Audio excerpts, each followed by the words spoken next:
We know, of course, that there are hundreds of new laws that would similarly restrict access that have been introduced and proposed in dozens of states across the country. What do you think the impact of those laws could be when you look ahead specifically to the midterm elections? Are you concerned that Democrats could actually lose control of the House and Senate as a result of those? I mean, yes, as a partisan, I am concerned about whether my party, which tends to be over-representative of communities of color, of communities that are disadvantaged and marginalized, that the party to which I pledge allegiance, or at least I have given my fealty, that the party could lose. But I honestly want us to return to the fundamentals of voting. It's the people who lose.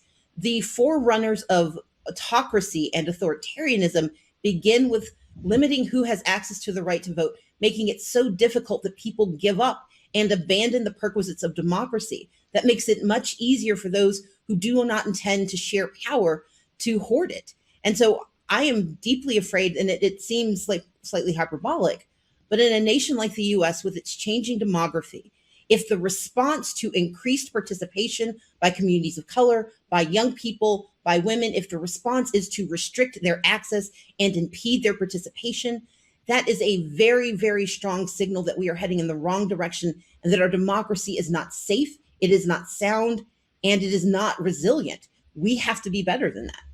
Well, let me ask you about how the efforts could be broadened to protect those voting rights then, because we see these are largely Republican-led efforts to restrict that voting access.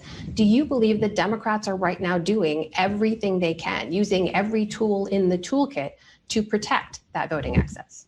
I think on the state level, you are seeing so many people come together to fight against these bills.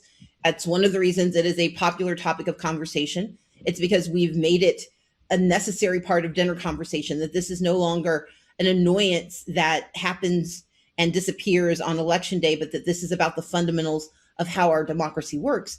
But I also know that we require federal legislation.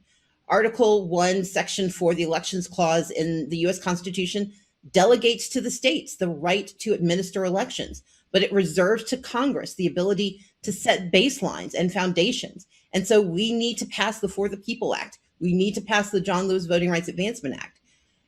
I am pleased that the Senate seems to be making progress, that there is conversation. This is going to take time. This is a nation that has unfortunately grappled with voter suppression from its inception. And so I don't expect it to dissipate overnight, and certainly not over a single election. But I do believe that the advancement of that bill, the For the People Act, and the advancement of the John Lewis Voting Rights Advancement Act, that those two pieces of legislation can not only mitigate the harm that we see being created at the state level, but can preclude future infringements upon the right to vote in the United States. Well, let me ask you this about that bill then. As it sits with the Senate, we know that the Majority Leader Chuck Schumer has said it probably has an August deadline. Do you believe that advancing that bill, a sweeping voting rights bill, should be the priority for this administration, for this president, for his next 100 days? I think it is absolutely a centerpiece of his initiative. I would not, however, say that we can afford to abandon the importance of fighting for the American Jobs Act, fighting for the American Family Act, in part because the reason we vote, and I want to be very clear about this, we vote not because of the act of casting a ballot. We vote for the policies that follow after, for the ways that our government helps make our lives, if not easier, then at least improves our access to increasing our opportunity. And so the absolute result of what we saw happen in 2020 and 2021 are the bills that we see moving, those priority bills that the president and his cabinet are speaking about all over this country.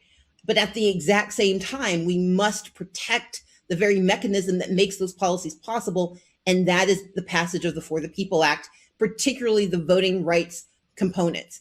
I believe in the entirety of the bill, but I am absolutely bullish that setting a baseline that will negate these vicious, pernicious voter suppression bills at the state level is an absolute necessity, because while attention is focused on Georgia and Florida and Texas, we are also seeing this incursion happen in New Hampshire and in Iowa and in Kansas, and we must be intentional about defending the right to vote no matter where it's under attack.